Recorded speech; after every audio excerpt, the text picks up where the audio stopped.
unit. It does have a hookup light on the jack for hooking up at nighttime. It has your up and down button for taking it on and off the vehicle. Then we also have a rubber plug in the very top that there is a manual crank handle that will come through the top and will manually crank that jack up or down either way you need it to go if for any reason it won't work off the switch. Then we have our two 20-pound propane cylinders that are full except for what we use to service the trailer. The regulator is pointed towards that one over there, so it's opened up. As soon as that tank would happen to come up empty, it's going to turn red inside the eye where it's green, indicate that the bottle it's pointed to is empty. If you have the other cylinder already opened up, it'll automatically pick up from this side over here. It's still going to show you red inside the eye that the bottle it's pointed to is empty, but it will automatically pick up from this bottle over here so you don't lose your gas service in the middle of the night. It also has one new 12-volt battery on the front of the unit. It also has a battery disconnect. And the battery disconnect's used for in between long trips. If you're not going to use the unit, you can turn that key to the off position, pull the key out, put the cap over it, and it will save all the 12-volt juice that's in the battery for the next time you come to the unit to run the jacks or the slide rooms in and out. It also has a 7-way holder on the side that keeps your 7-way and your chains up off the ground so that they don't get corroded. It also has 2 holes in the bottom of the bottle cover for a bungee cord to go underneath the metal rack to hold it in place. But it also has the quick disconnect at the top so that you don't have to take the cover off every time you want to get into the cylinders to turn them on or off. So as we start down the off-door side, we're going to come to our first compartment. It does have magnets for holding the door up.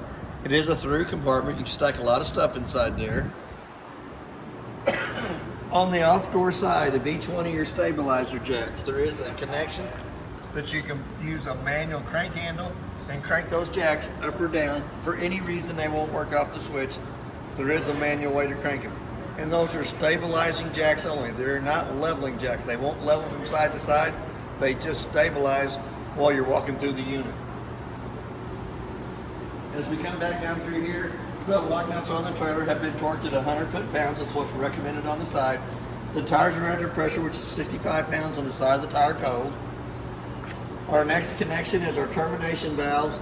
The 3-inch valve in the front is for the toilet water.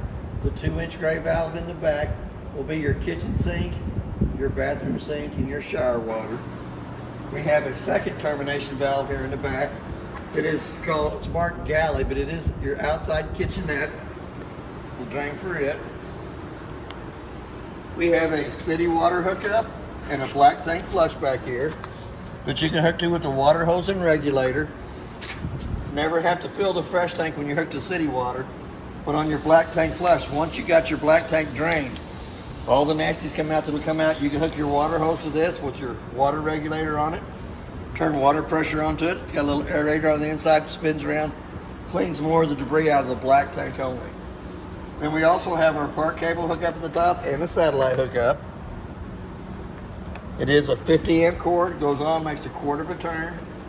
The cord is 36 foot long. It does have a spare tire on the back of the unit. It's been aired up to pressure, but it's not been torqued off. It's been on with a wrench. It is prepped for a backup camera up top.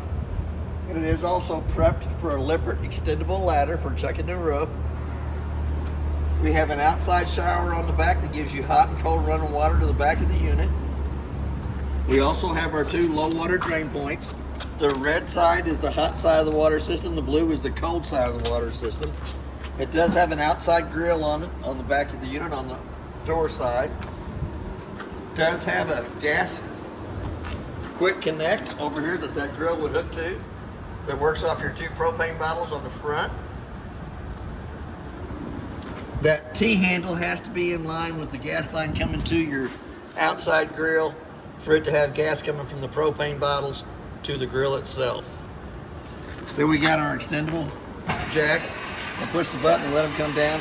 Sometimes one side comes down quicker than the other, but once they hit the ground, they'll level out, and they are for stabilizing only.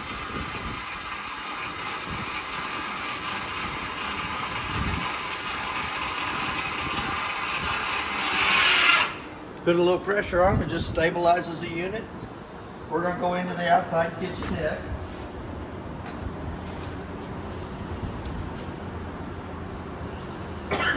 It does have a light in the outside kitchenette on the side wall here. It does have a park cable or antenna hookup if you wanted to put a TV out here and watch the ball game while you're washing your dishes, cooking, getting you a beverage out of there. And it also has a 110 outlet that is GFCI protected by the outlet on the inside. It does have the controls for the outside refrigerator in the upper right hand corner. And it is 110 only. Has to be plugged into the 110 line for that to cool down out here. And it also gives you hot and cold running water to the outside of the unit. And it does have a sink plug for the sink, so that you can fill it with water and wash your hands, wash some dishes, wash your utensils for the barbecue. As we start up along this side here, it has the JBL system on the inside. It does have the 2 Bluetooth speakers on the outside. There is a place for the park cable or antenna hookup, a 110 outlet to plug the TV into, and a bracket out here that the TV will come from the inside of the unit to the outside. Freshwater tank fills here. Does have a white 2-inch valve down below for draining the fresh tank. Then we got our outside hood range. For that hood range to work properly, it has to be allows the flapper to flap. But when you're in travel, you'll want to push those back down, lock them in place, so that it doesn't sit there and flap till it breaks out. Here again, we got the outside of the furnace. It's going to suck cold air at the top, hot air at the bottom. I always suggest putting the mud diver screen over the outside of the furnace for the simple fact, once it's been lit on propane, it's got a certain smell to it, and mud divers love that smell. They go right in there, they build a little dirt nest on the inside, which cuts your airflow down to your chambers, which causes your furnace to cycle improperly. Now we're going to come up to the Suburban on-demand water heater. It has a switch on the outside that has to be in the on position for the switch on the inside digital readout to work. So it is in the on position. It's marked on at the top, off at the bottom.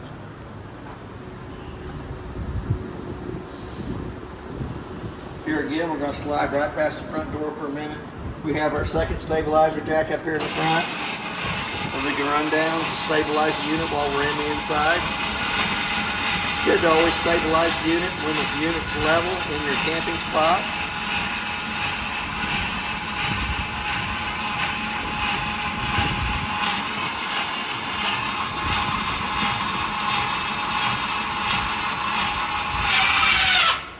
Just put a little pressure on there. Here again, we got the magnet on the front door that holds it up.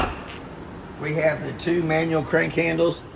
The little silver one is for the tongue jack on the front of the unit.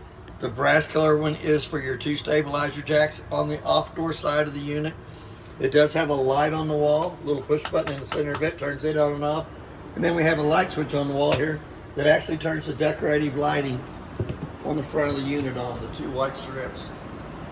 Here again, we're going to lift that door back up. It does have a dry erase surface on the outside of the door so that you can write down the order that you want to set the trailer up and the order that you want to break the trailer down. It's also good for the kids to keep them occupied while you're doing that. Here again, we're going to go back to the front door. We're going to open the door fully extended. Excuse me. The little blue handle on the left-hand side loosens the steps from the door frame itself. There's a little push button underneath each one of the legs. 15 to 18 slots in the legs for adjustment. The main thing is once the steps come out and lay down, it has to lay flat in the threshold so that the front door comes over the top of it properly without dragging. Here again, they left the 2 cardboards on the front door. It tells you everything you want to know about the unit. The hitch weight's 900 pounds. Overall gross weight's 8,500. The compartments will hold up to 1,200 pounds. It's 36.7 foot long. It's 11.5 high, 96 wide, holds 40 gallons of fresh water, 40 gallons of gray water, and 27 gallons of black water, and it has an 18 foot awning. So here again, we're going to go up into the unit. It does have a working fire extinguisher just as we step into the unit on the left-hand side. We're going to turn the light switch on up here, and we're going to raise those lights up. We're going to go ahead and run the slide out. It's always good to make sure there's nobody parked up alongside of you or a tree on that side of the unit as the slide room goes out.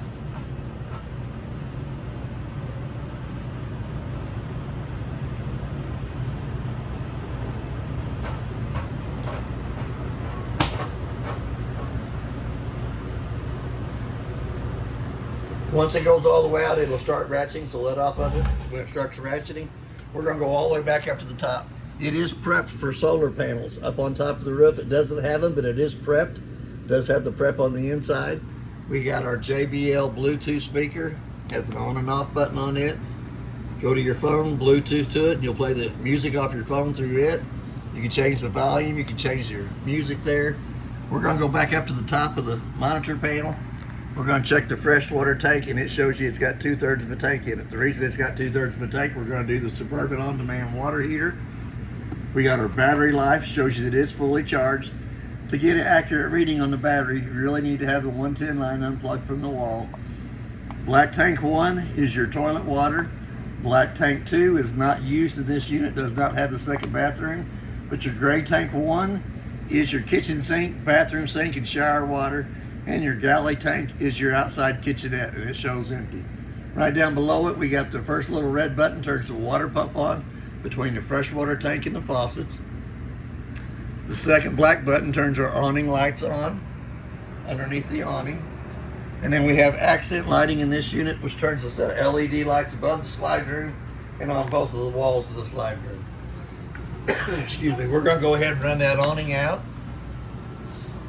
And here again, it's always good to make sure there's not a tree or a vehicle parked up along that side. And as we're running the awning out, we're going to run it all the way out till the skirt hangs straight up and down. There is a little white tag on the awning tube itself that you should be able to read when the awning's fully extended. So here again, there's our little white tag so we can see it, read it. Our skirt's hanging straight up and down. Each one of the arms has a pinch point at the bottom that you can pull down against, which changes the pitch of the awning front or back, either way.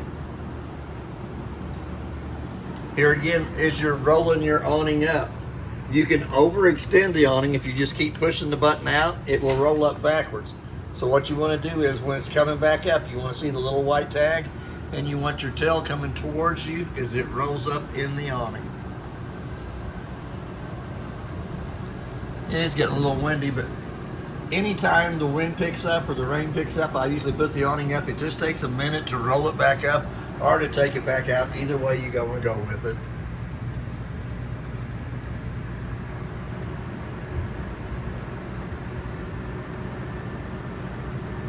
And it is one of the most expensive parts you'll put on the trailer if for any reason you damage it. So here again, we got that back up. We have two remotes. We got the little remotes for the fireplace. Red button turns it on and off. We got our temperature button, which is 00 off, low and high. We can change the color of the rocks in the bottom. If you change those color of rocks to green, it will rotate between the three colors of the rocks continuously. You can also change the color of the flames from 1 to 4. We're going to go back to 1 because that's where they're most decorative at. And then you can also run it for 30 minutes up to 9 hours. And then it'll automatically shut off after the 9 hours. But here again, you can just push the little red button and shuts it off. The bigger remote is for the TV in the unit. So we're going to turn it back on. And it is the green power button in the center.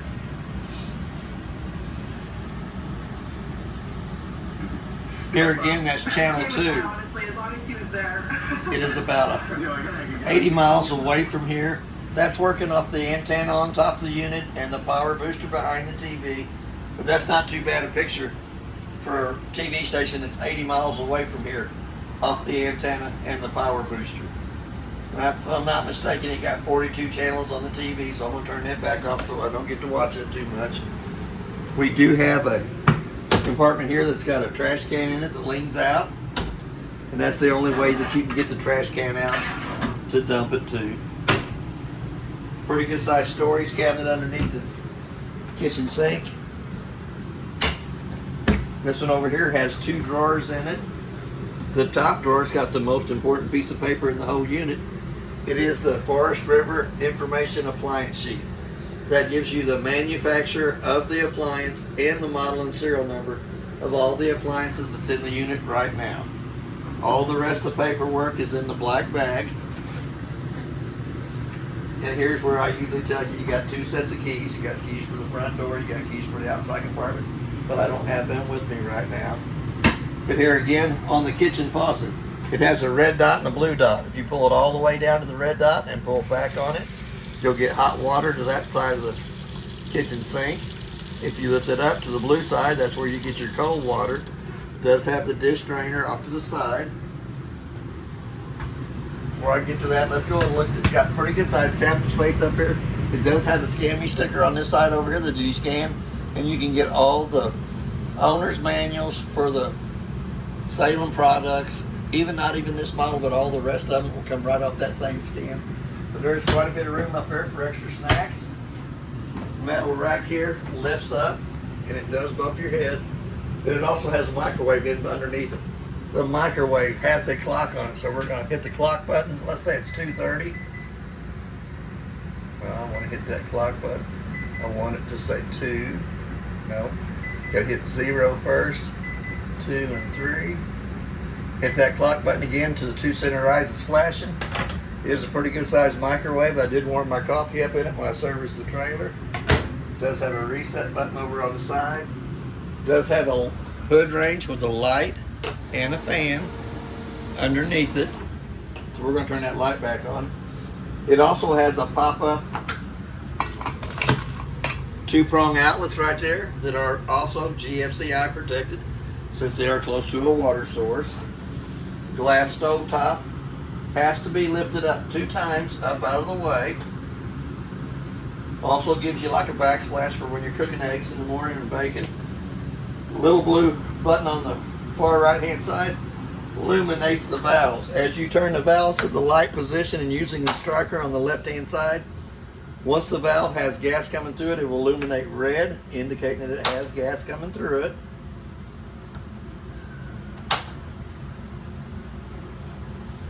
So anytime it has gas coming to the burners on top, even if you turn one of them off and then turn it right back on, it's got gas coming through the valve, so it'll pop at you here in a minute.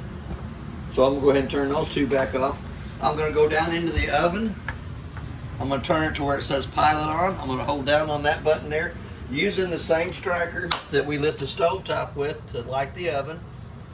Usually it don't light that quick. Sometimes it takes you 2 or 3 times to get it lit. Yeah, once the pilot light lights, you can let off the button, let it burn for about a minute, which heats the thermocoupler up right above it, and then you can dial it up for the temperature you want the oven to come up to. So there ain't no digging the old long lighter or match back out no more. Still has the red illumination on the valve. Here again, we're going to come down to the very bottom. You take the 2 screws out of this bottom panel here. Will access you into the water pump, and it has a single valve bypass on it for winterizing already. It also has a LP detector that gives you this annoying little sound, and a carbon monoxide detector that gives you that annoying little sound. It's going to do it one more time.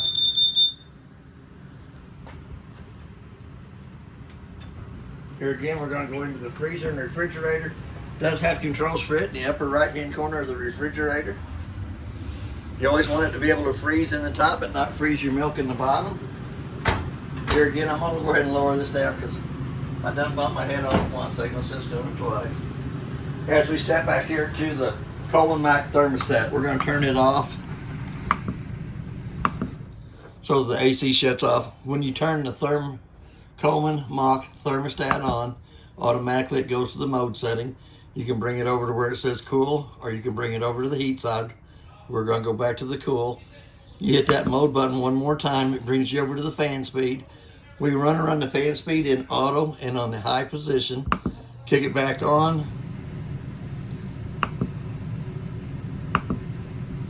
We got the room temperature set at 65 degrees. It's 69 degrees in the unit. Once it gets down to 65 degrees automatically, since it's in the auto position, the AC will shut off.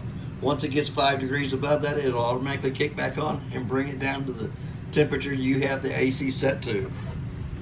We're going to go into the bathroom. It does have a light switch on the left-hand side of the wall as we come in. Here again, we got our Suburban on-demand water heater controls in here. We kicked it on. You can run your Celsius and Fahrenheit. You can change that, or you can run your temperature up and down. But anytime the water system calls for hot water, automatically you're going to see a little sprinkler on the left-hand side showing you it's got water coming through the faucet. It's going to have a little fan on the inside showing you it's got water circulating through the hot water heater. And then you got a little flame on the right-hand side that tells you that the hot water heater lit on gas, and then you can watch the temperature of the water go up on the digital readout right above it. You can also run that temperature down if you wanted to, so you don't have to run it so hot, or you can run it back up, either way you wanted to go with it. You can change it to Celsius if you want to. I can't really read Celsius, so I can stay with the Fahrenheit. But anytime you got a call for hot water on the kitchen sink, bathroom sink, outside shower, or outside sink and shower, you'll have that little display light in there. Water does get pretty hot on the inside. As soon as you shut it off, the little sprinkler goes off, the flame goes off. The little fan in the center is going to circulate for a minute because there's water circulating through the hot water heater, and then you'll tell the temperature of the water goes back down. It also has your GFCI outlet in the bathroom. Resettable buttons on the front of it, so if you plug an appliance into any of the 110 outlets and it won't work, you might have to come back and reset it on there. We have a single foot flush on the toilet. Toilet holds water overnight, but you push down on the pedal, fills with water, push all the way down, fills and dumps. So we're going to bring it back up. We're going to fill it about halfway full of water again. And it does have the instructions for that on the lid here at the back. It has to be about halfway full before you use it. Here again, you got hot water on the left side, cold water on the right side. We do have a vent that brings AC into the bathroom area. We've also got a knurled knob in the vent that we can crank up. The little black button turns the fan on there for pulling moisture out. The little black button has to be turned off to shut the fan off. Then we can crank this back down. Does have the curtain mounted in the bathroom, clicks in place, pull against it a little bit, it'll open right back up. Does have pretty good sized storage underneath the bathroom sink. Extra wash rags, towels, chemicals for the toilet, however you want to use it. So we're going to come out of there. We're going to go into the bunk room, but we can't really get in because the rooms are in, so we're going to run the slide rooms out. And I'm going to go ahead and run both of them out at the same time, which gives us a little more depth in how they come out.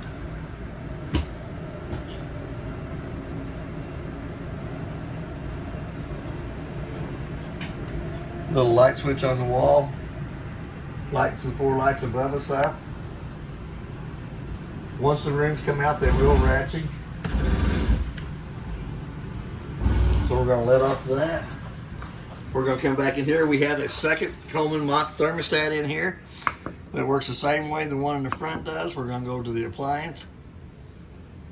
It does not have the heat in. It's got the heat mark, but it won't turn the heat on in the bedroom. So we're going to hit it on there. The fan speed high. Hit the button again. It's set for 50 degrees in here. 69 degrees in the trailer. It does have the quick cool downs on either side. It lets all the cold air come right down in here. When you flip them back off, it goes back to the round vents in the ceiling. Here again, we got a USB port to the left side of the bunks and a 110 outlet. The light above the bunks has to be turned on by hand. Top mattress is for the bottom bunk. Get a hold of this right here. Wiggle it. Lays the bottom bunk down. Then our top mattress comes down, goes over the top of that. And you can't have the mattress out when you run the rooms in. It has to be back in the up position when the slide rooms come together. So I'm going to go ahead and put that right back up. So that's how it goes when you're using it for a bed. It does have a fire escape window at the top.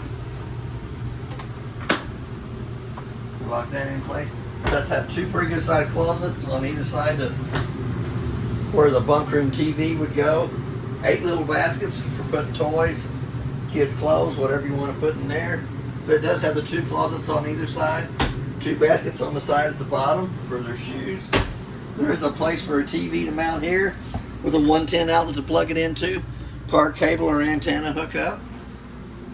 We're going to come down into the breaker box. The breaker box is marked with the breakers from the left to the right, exactly what they are. Microwave, GFCI, fireplace, first AC, your main, second SE, general purpose, which is your 110 outlets and your converter. 12-volt car fuses here are marked from the top to the bottom. They give you 2 spots at the bottom that are empty. But anytime one of those 12-volt fuses blows, there is a little red light off to the right-hand side that will illuminate red, indicating that the fuse that it's by is blown, and can also be seen through the tinted window here in the front of the cover. Back over to this side here, little button pushes in the center to light the light up. We have a fire escape window. Little red handle comes out, goes all the way through the window frame. But the first you grab the red handle on the screen to pull the screen loose. This red handle comes out and will go all the way through the window frame for access on this side here. Has the same thing on the other side and on the top bunk. It does have this bunk that folds up, locks into place here on the side. Locks into place there. Then you got the Versa lounger down below it that folds out into another bed. Does have the directions over here on the left hand side of the wall. Pull this back down. You can use it for a single bed or a bed in a recliner. Either way you want to go with it. It does have another USB port on the right hand side and a 110 outlet. Kids and their games. We're going to go back through the living room area. Pretty good sized cabinet space on the right hand side of the slide room. Lots of extra drawers for snacks. Does have 2 110 outlets over here. Light above the table has to be turned on by hand. A little push button in the center of it. Tabletop comes off the 2 pedestals, goes down between the 2 benches. Using the back cushions to go over top of the table for making a smaller bedded area here. Little pillow here. You can take the back off of this bench and put on that side and use it for an L couch if you wanted to. Little cushion here goes between it when you're using it for an L cushion. There is storage up underneath each bunk and totes. Pretty good sized totes underneath each bunk. Couch will butterfly out into a bed. Have to remove the little pillow from the side. Makes another little bed there. Does have 3 more of the totes underneath here that can be accessed through the front compartment. They're not marked as fire escape windows, but these windows are still big enough that you can access out the left hand side if you had to, since it's a bedded area. Usually they're marked with red handles, but this one don't. You do have the slow rising shades. The lights above the couch have to be turned on by hand. Here again, you got a pretty good sized storage cabinet on either side of the fireplace. Literature, books, games. A couple of shelves up here at the top. We've already seen the TV, so we're going to go into the master bedroom. We do have a light switch on the wall that turns the light above us on. We do have our Versa belt button for the bed for going up and down. Make sure there's nobody on it when you go up and down. Make sure there's no weight on it when you run it up or down.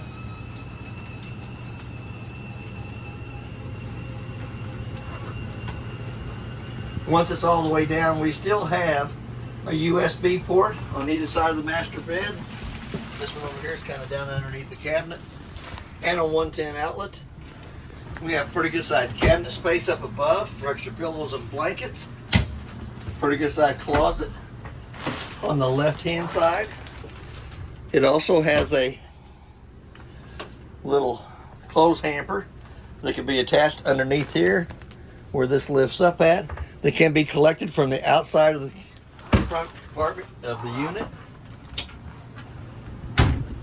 Here again we have another fire escape window on the off door side, marked with the red handle.